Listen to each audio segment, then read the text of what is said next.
त्यांना म्हणा एकदा या तरी लांबून राहणार नुसतं एकदा या दूध का दूध पाणी का पाणी करू 7 महिन्यात तुम्ही एकदा आले बी नाही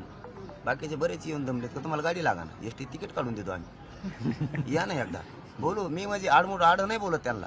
एकदा या ना समाजाच्या लेकरात आता कल्याण व्हायला लागले एकदा या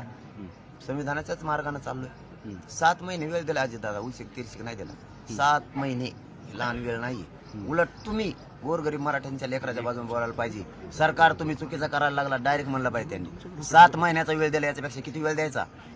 हे अजित दादांनी स्वतः सरकारला म्हणायला पाहिजे हे पोरांच्या नोंदी सापडल्यात मराठ्यांच्या नोंदी नसत्या सापडल्या तर तुम्ही नव्हतं द्यायला पाहिजे असं अजित दादांनी सरकारला म्हणायला पाहिजे पण आता नोंदी सापडल्या कसं काय देत नाही तुम्ही आरक्षण घेऊन आले तर गळ्यात उडी आण तुम्ही त्यांची भेटायचंच काय असा चिपकून बसतो की सुटतच नाही कार काल ते कुठं महाबांध थोड्या गामे त्यांचं वावर कब्जा केलाय कोणच्या वावरवर त्यांचे ते मला मराठ्याच्या आरक्षणाच्या विरोधात बोललं ना मग ते मराठ्याच नाही कोणाचं असतं आपण सोडीतच नाही त्याला कारण मला जातीपेक्षा मोठं कोण नाही मी कोणाला गिनीत बी नाही त्यांना काय म्हणत गरज होती कारवाई करू आता कारवाई जर झाली ना आम्ही म्हणणार यांच्याच मुळे झाली हा येणेच काढी लावून दिली दिसती पोलिसाला म्हणजे त्यांनी जेणे ते डोक्यात आणून दिले घेणं न देण्याचं